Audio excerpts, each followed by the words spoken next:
Bayangkan suasana Mekah pada masa itu, kota yang masih sederhana, tetapi penuh hiruk-pikuk para pedagang, unta yang berlalu lalong, dan suara pasar yang tidak pernah benar-benar sunyi. Di antara padatnya aktivitas dan kerasnya kehidupan gurun, berdirilah keluarga besar yang dihormati seluruh Quraisy. Keluarga Abdul Muthalib. Dari keluarga inilah lahir seorang wanita yang kelak keberaniannya mengguncang seluruh Mekah. Namun kisahnya jarang sekali diceritakan. Arwa binti Abdul Muthalib. Arwa tumbuh dalam lingkungan yang penuh nilai-nilai kuat. Di masa itu, perempuan sering berada di belakang layar, tidak banyak diberi ruang untuk bersuara, dan jarang memiliki posisi untuk memengaruhi keputusan besar. Tapi Arwa punya sesuatu yang berbeda. Ia dikenal tegas dalam bicara, tajam dalam berpikir, dan sangat berani dalam bersikap. Orang-orang Mekah menghormatinya bukan karena gelar, tapi karena wibawa dan keteguhan hati yang terlihat jelas. Sejak ia masih muda, sejak kecil, Arwa sudah melihat bagaimana pamannya, Abdul Muthalib, memimpin Bani Hashim dengan kehormatan dan keberanian.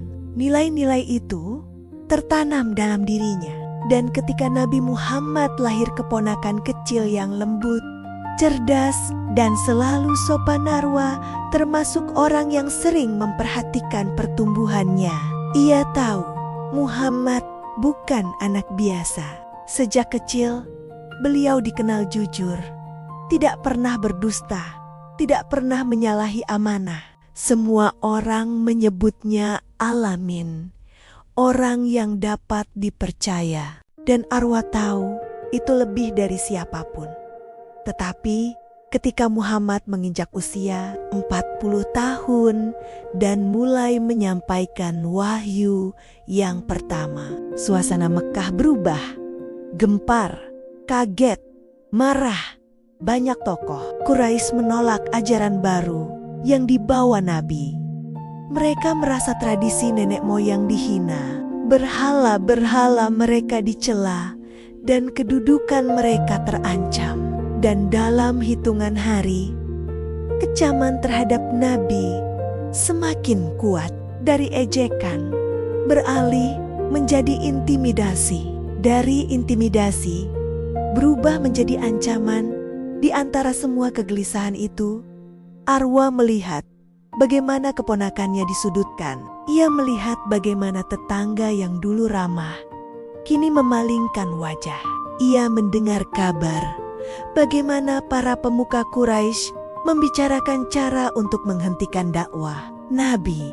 Dan yang lebih membuat hatinya panas adalah bagaimana sebagian dari keluarganya sendiri ikut menentang Nabi hanya karena takut kehilangan kedudukan di mata masyarakat. Di titik inilah Arwa mulai merasakan pergulatan batin. Ia mencintai keluarganya. Ia menghormati tradisi. Tetapi ia tahu Nabi tidak mungkin membawa ajaran yang salah. Muhammad bukan tipe orang yang tiba-tiba mengubah tradisi hanya untuk mencari perhatian. Seluruh hidup beliau selalu lurus dan jujur, tidak pernah melakukan hal-hal yang merugikan orang lain. Bagi Arwa, ini bukan sekadar persoalan dakwah, ini persoalan kebenaran. Tapi mengambil sikap bukanlah perkara mudah. Arwa tahu konsekuensinya. Jika ia berdiri di sisi Nabi, ia akan berhadapan dengan seluruh Quraisy. Ia akan dianggap memalukan keluarga. Ia mungkin akan dikucilkan, dihina, atau bahkan menjadi target kemarahan masyarakat. Di zaman itu, keberanian seorang wanita untuk menentang adat sangat jarang terjadi. Namun semakin ia memikirkan hal itu, semakin hatinya merasa gelisah.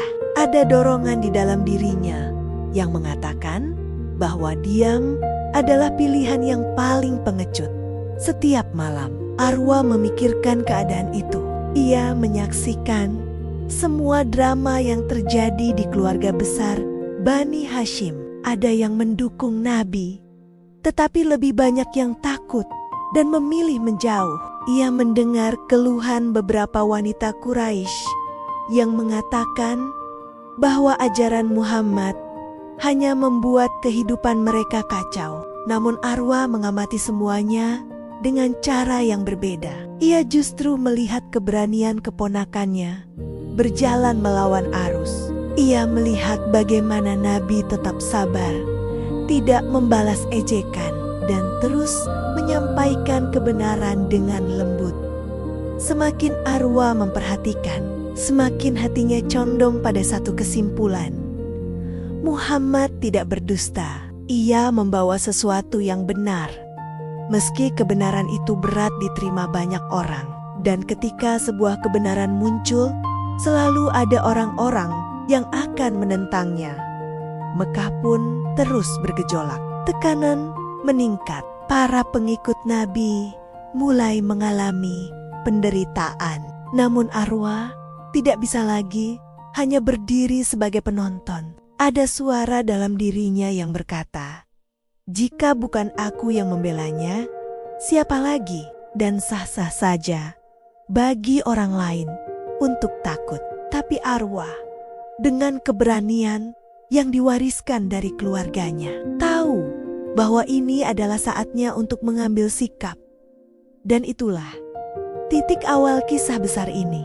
Sebuah perjalanan yang akan menyingkap keberanian seorang wanita Quraisy yang selama ini tertutup dari sorotan sejarah. Arwa baru saja memulai langkah pertamanya. Tapi langkah kecil itu akan membawa dampak yang begitu besar pada dakwah Nabi dan pada sejarah umat Islam. Apa yang ia lakukan selanjutnya dan bagaimana ia menghadapi tekanan Quraisyakan terungkap dalam bab berikutnya. Keadaan Mekah semakin panas dari hari ke hari. Ajaran baru yang dibawa Nabi Muhammad membuat banyak tokoh Quraisy bingung, marah, dan merasa terusik. Mereka tidak bisa menerima bahwa keponakan mereka sendiri menyeru pada tauhid, menyeru pada akhirat, dan menolak penyembahan berhala yang telah diwariskan turun-temurun. Di tengah gejolak itu, orang-orang yang menerima dakwah Nabi mulai mendapatkan tekanan yang luar biasa. Ada yang dihina, diancam, dipukul, bahkan disiksa.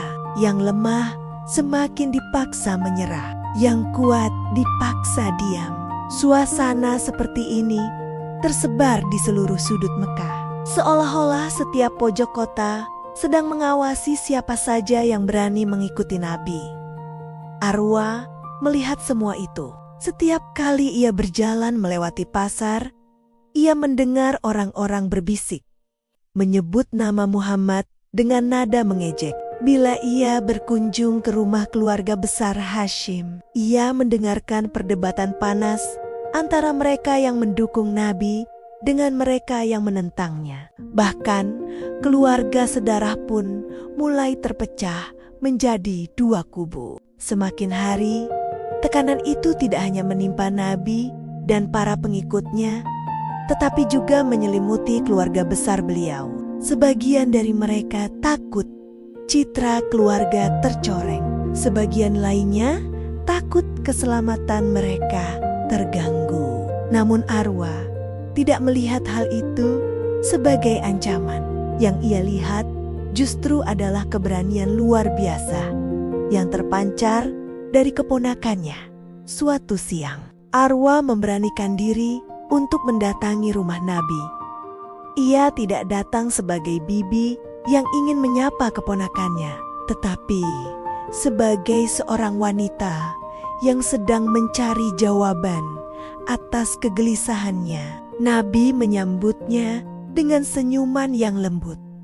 Seperti biasanya, tanpa banyak basa-basi, Arwa langsung bertanya, "Wahai Muhammad, apakah benar apa yang kau sampaikan?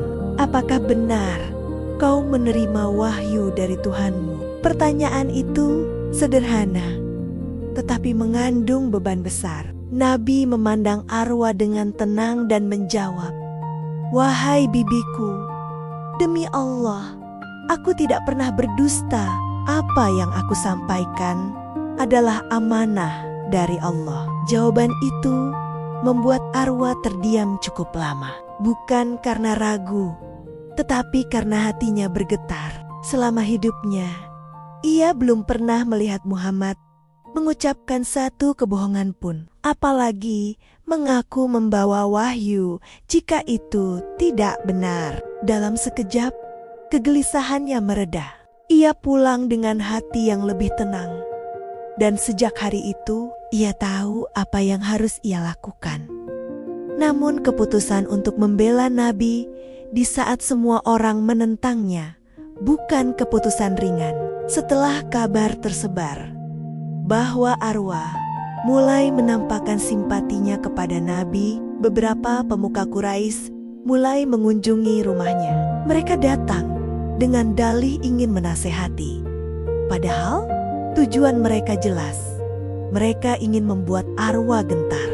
Mereka mencoba meyakinkan Arwa bahwa keponakannya sedang merusak tradisi, menghina leluhur, dan mengancam kedudukan keluarga. Tetapi Arwa menatap mereka dengan tenang. Ia menyimak setiap kata mereka. Namun tidak satu pun yang menggoyahkan keyakinannya ketika salah satu dari mereka berkata, "Arwa, berhentilah membela Muhammad. Ia membuat kita semua terlihat buruk." Arwa menjawab dengan suara mantap, "Aku tidak membela keburukan. Aku membela apa yang benar. Dan aku tahu Muhammad tidak pernah mengajak kita kepada sesuatu yang memalukan." Kata-katanya membuat ruangan hening. Mereka tidak menyangka seorang wanita akan berbicara seberani itu. Tidak banyak perempuan Quraisy yang berani menentang tekanan sosial, apalagi di depan petinggi-petinggi suku. Arwa memang tidak memegang pedang, tetapi kata-katanya cukup tajam untuk membuat para laki-laki yang berdiri di depannya merasa terpojok. Setelah itu, Arwa menjadi semakin vokal membela Nabi. Ia tahu dirinya tidak bisa melindungi beliau secara fisik, tapi ia bisa menjadi perisai moral. Ia bisa menunjukkan kepada orang-orang bahwa seorang wanita sekalipun bisa memilih keberanian daripada ketakutan. Dan itulah yang ia lakukan. Jika ia mendengar ada yang menjelekkan Nabi di pasar, ia akan menegur dengan tegas. Jika ia mendengar ada kabar miring yang disebarkan, ia akan meluruskan dengan fakta. Ia tidak peduli jika beberapa orang mencibir atau membicarakannya di belakang. Baginya, diam di saat kebenaran diinjak-injak adalah bentuk pengecut yang paling memalukan. Semakin Arwa bersuara, semakin banyak perempuan lain yang memberanikan diri untuk berpikir. Kehadiran Arwa memberi pengaruh yang halus tetapi kuat. Ia bukan sekadar wanita bangsawan Quraisy. Ia adalah bukti hidup bahwa keberanian bukan hanya milik laki-laki. Banyak wanita yang mulai memperhatikan dakwah Nabi karena sikap Arwa. Mereka melihat bahwa seorang wanita bisa ikut berperan dalam kebenaran tanpa harus memegang senjata atau berdiri di medan perang. Namun tekanan Quraisy semakin keras.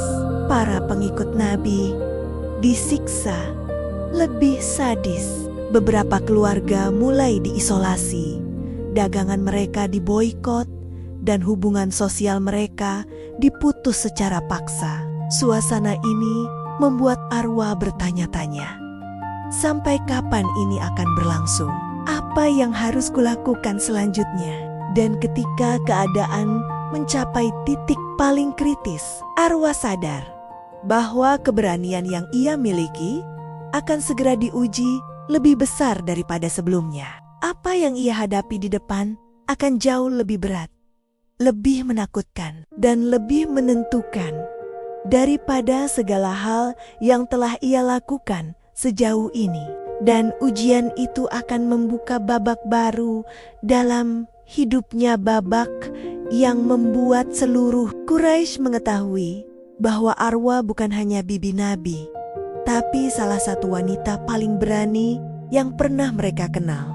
Ketika keadaan Mekah semakin tidak terkendali, tekanan terhadap Nabi Muhammad dan para pengikutnya mencapai titik paling mengkhawatirkan. Setiap hari ada saja kabar tentang penganiayaan, penghinaan, atau rencana-rencana Quraisy yang kian berbahaya. Di tengah herek pikak itu, nama Arwa binti Abdul Muthalib semakin sering dibicarakan. Diam-diam, bukan sebagai ancaman, bukan pula sebagai tokoh politik, tetapi sebagai wanita yang sikapnya membuat banyak orang bertanya-tanya, bagaimana mungkin seorang perempuan bisa berdiri begitu kukuh membela kebenaran, bahkan ketika laki-laki sekalipun takut melakukannya. Pada suatu hari, kabar buruk mulai beredar di antara lorong-lorong Mekah. Ada sebagian kelompok Quraisy yang mulai merencanakan tindakan ekstrem terhadap Nabi.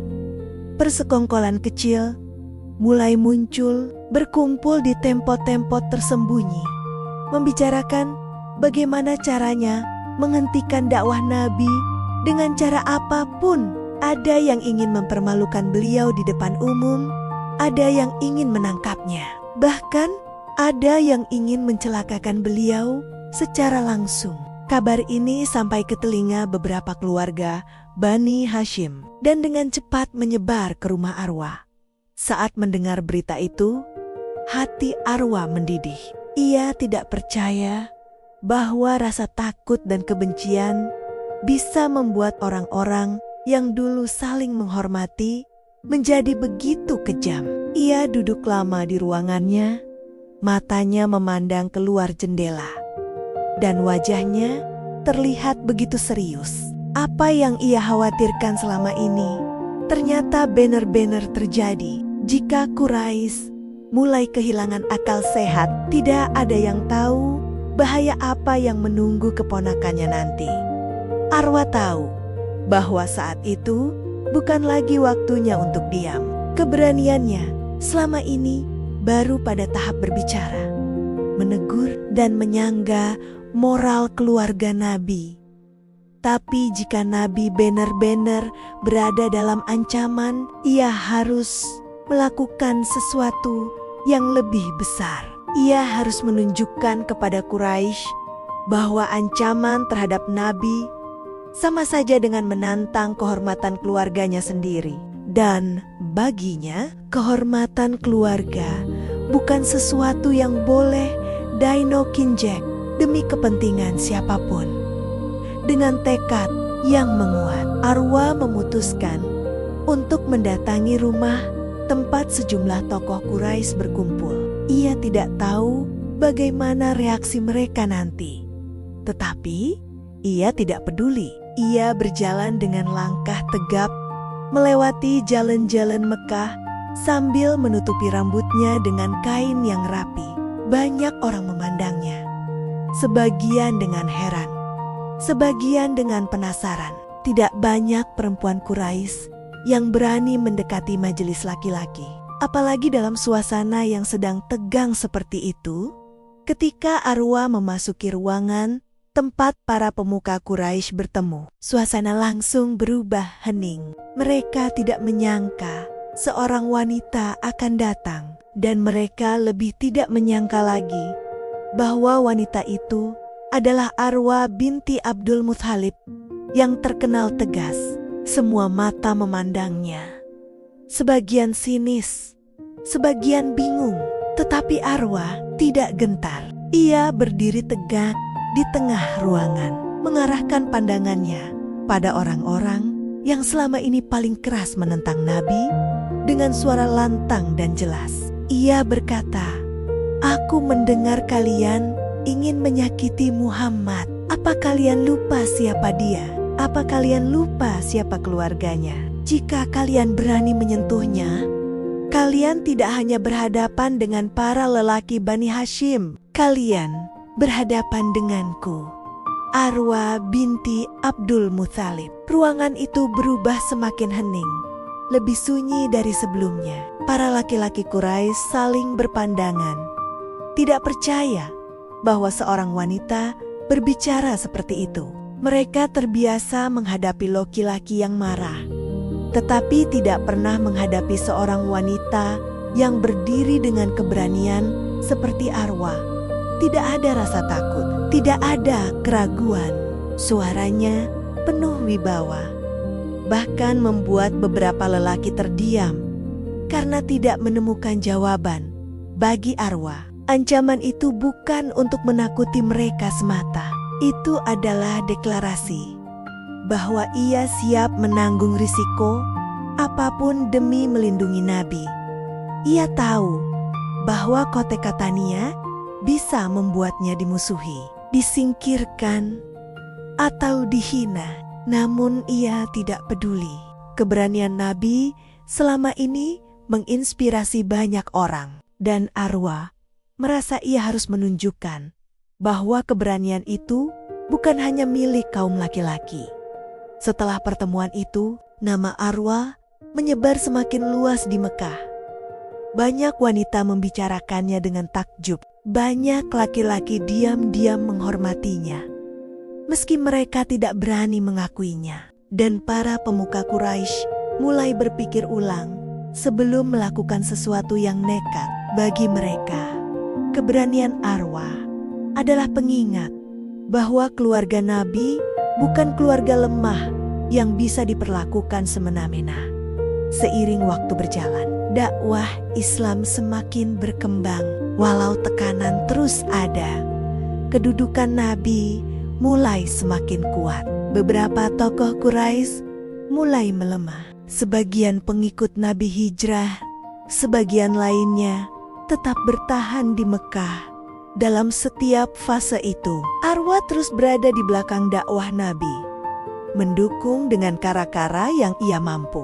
Ia hadir sebagai suara keberanian, sebagai benteng moral, dan sebagai sosok yang membuat banyak wanita Muslim melihat bahwa tempat mereka bukan hanya di sudut-sudut rumah, tetapi juga dalam perjuangan menegakkan kebenaran.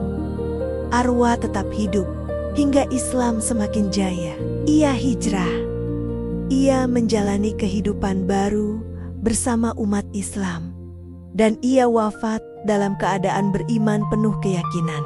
Namanya mungkin tidak sepopuler Khadijah atau Fatimah, tetapi keberaniannya meninggalkan jejak yang tidak bisa dihapus oleh waktu. Ia adalah simbol ketegasan, simbol keberanian, dan bukti bahwa seorang wanita bisa berdiri tegak bahkan di tengah badai paling besar dalam sejarah dakwah. Hingga kini, kisah Arwa binti Abdul Muthalib menjadi pengingat bahwa kebenaran membutuhkan orang-orang yang tidak sekadar percaya, tetapi juga berani berdiri untuknya. Dan keberanian itu kadang muncul dari sosok yang tidak terduga. Seorang wanita yang suaranya mampu menggetarkan Quraisy dan namanya tetap hidup dalam sejarah umat.